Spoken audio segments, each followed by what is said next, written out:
देखिए illustration number 3 इसमें आपको इकोनॉमिक ऑर्डर क्वांटिटी और नंबर ऑफ़ ऑर्डर निकालने हैं। एनुअल कंजप्शन यानी कि आर दे रखी है, यानी कि ए दे रखा है आपको 4000 यूनिट का। कॉस्ट पर ऑर्डर है 60 का, प्राइस पर यूनिट 10 का है।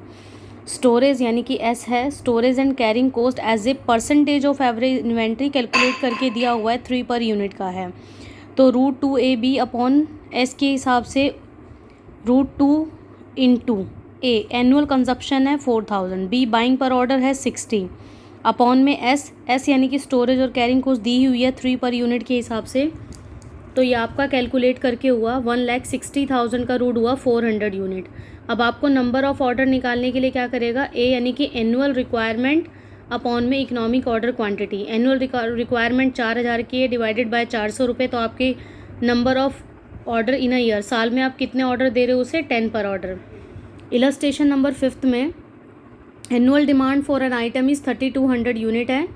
The unit cost is 6 and the inventory carrying cost is 25% per annum. If the cost of an order 150, determine the economic order quantity and number of order. And third निकालना है time between 2 consecutive order, साल में कितने order दोगे आपको। 12 upon में economic order quantity last में होगा। अब R3200 है, P6 है और cost of placing an order 6 into 25%, ये हुआ 1.50। देखिए यहाँ पर चेक करके 800 यूनिट है। नंबर ऑफ़ ऑर्डर 32,000 अपॉन में 800, 4 पर ऑर्डर है। और आपको टाइम बिटवीन निकालना है यानी कि लीड टाइम निकालना है। नंबर ऑफ़ मंथ, साल में कितने महीने होते हैं 12, 12 अपॉन में 4 यानी कि 3 मंथ। नेक्स्ट आपका है the Ganges pump company uses about 75,000 valves per year and the usage is fairly constant is 6250 per month. The valves cost is 1.50 per unit when bought in quantities and carrying cost is estimated to be 20% of average inventory investment. अब 75,000 रुपये वेलवेज per year है, ये तो annual requirement होगी आपकी। और उसके बाद वेलवेज की कॉस्ट 1.50 पर यूनिट आ जाती है। सी इंटू एस करना पड़ेगा आपको 20%, मतलब 1.50 का 20% आपको निकालोगे तो एस आ जाएगा। Cost to place an order यानी कि बाइंग पर ऑर्डर है आपके 18। If takes 45 days to receive delivery time from the date of an order, अगर 45 दिन लग जाते हैं आपको ऑर्डर रिसीव करने में, तो सेफ्टी स्टॉक 3250 वेलवेज इज डिसायर है, कॉन्स्टेंटली है 6250। तो कंपैरिजन करके देख लेंगे। हमें इकोनॉमिक ऑर्डर क्वांटिटी और नंबर ऑफ़ ऑर्डर बताने हैं, दूसरा ऑर्डर पॉइंट बताना है, तीसरा हमें अगर वेलवेज 1.50 की जगह 4.50 हो जाता है तब उसकी वैल्यूज़ क्या रहती है इकोनॉमिक ऑर्डर क्वांटिटी की। फर्स्ट देखो आया 3000 यूनिट, 75,000 को 3000 से इंटू कर दिया तो नंबर ऑफ़ ऑर्डर आपकी निकला है 25 पर ऑर्डर के हिसाब से। ऑर्डर पॉइंट निकालने के लिए आपने क्या किया, सेफ्टी स्टॉक था 3250 का, एवरेज रेट ऑफ कंजप्शन है 6250 रुपये की, इंटू 1.5 मंथ्स के हिसाब से 12,625 आ गया।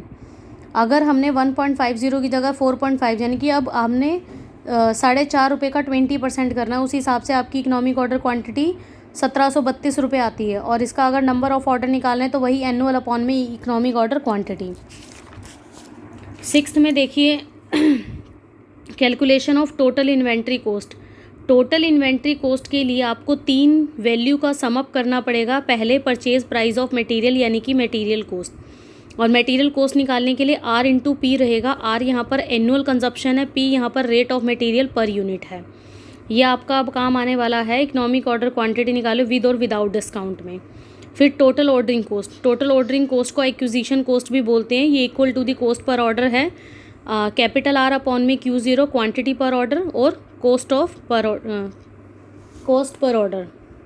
टोटल होल्डिंग कॉस्ट, ये आपकी कैरिंग कॉस्ट और पोजेशन कॉस्ट है, इसमें आप हाफ कर देते हो, इंटू में CH यानी कि होल्डिंग कॉस्ट पर यूनिट।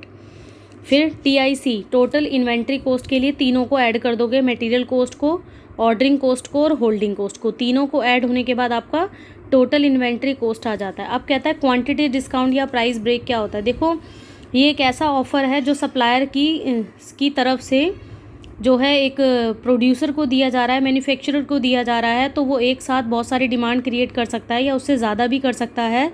तो इस डिस्काउंट को लेने के लिए, इस ऑफ़र को एक्सेप्ट करे या नहीं करे, उसके लिए आपको इकोनॉमिक ऑर्डर क्वांटिटी निकालनी पड़ेगी और टोटल इन्वेंट्री कॉस्ट निकालनी पड़ेगी। अगर आपकी total inventory cost without discount कम आ रही है और डिस्काउंट देने के बाद ज़्यादा आ रही है तो आप उस ऑफ़र को रिजेक्ट कर दोगे।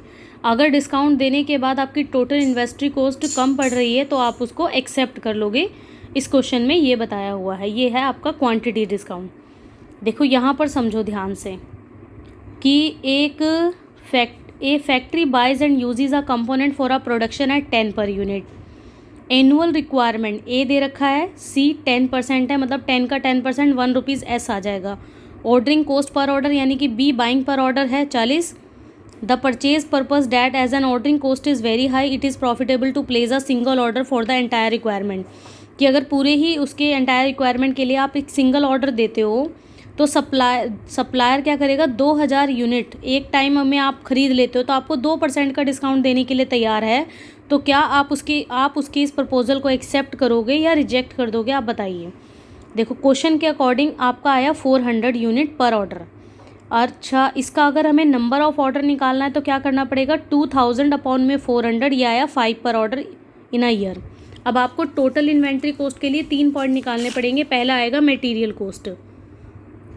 मटेरियल कॉस्ट के लिए एनुअल था 2000 और 10 कहाँ से आया, क्योंकि प्रोडक्शन 10 पर यूनिट की थी, 20,000 हुआ। ये अभी चल रहा है without discount.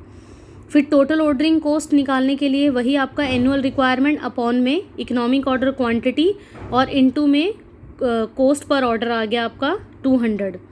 Total carrying cost economic order quantity का हाफ इंटू में 1 क्योंकि सिंगल ऑर्डर दे रहा है वो एक बार में 2000 यूनिट का, आपका 20,400 आता है। अब 2% डिस्काउंट के साथ कितना रहेगा ये आपको बताना है। यहाँ देखिए मटेरियल कॉस्ट 2000 इंटू 9.80 कैसे आया। अब आपके पास 10 पर यूनिट था, देखें यहाँ ध्यान से, आपको 10 का 2% करना है, मतलब 0.2 हुआ। 10 में से माइनस कर दो 0.2 तो ये आपका 9.80 आ जाता है। ठीक है, तो 19,600 रुपये हुआ। फिर total ordering cost 1 order only है तो एक ऑर्डर 40 रुपये का है, ये तो हमें बता ही दिया था उसने ऊपर, देखो एक ऑर्डर 40 का है। नेक्स्ट वाले में ₹1 का, इस 1 का आपने देखो यहाँ पर मैंने क्या हुआ, 1 का 2% 0.02 और 1 में से 0.02 माइनस किया 0.98 तो 980 रुपये आया। अब देखो बिना डिस्काउंट के आपके वो चीज़ 20,400 रुपये में पड़ रही है और डिस्काउंट के साथ 20,620 में, तो आप इस ऑफ़र को एक्सेप्ट करोगे? नहीं, तो हम लिख देंगे the proposal of purchase manager is not profitable, the policy of purchasing on the basis of economic order quantity should be followed. कि ये हम इसको रिजेक्ट करने जा रहे हैं क्योंकि विद डिस्काउंट के साथ वो हमें कॉस्ट 20,620 रुपये में पड़ रही है। इसी तरह से बाकी सिमिलर क्वेश्चन भी ऐसे ही हैं कि इतने डिस्काउंट के साथ आप उस ऑफ़र को एक्सेप्ट करोगे या नहीं।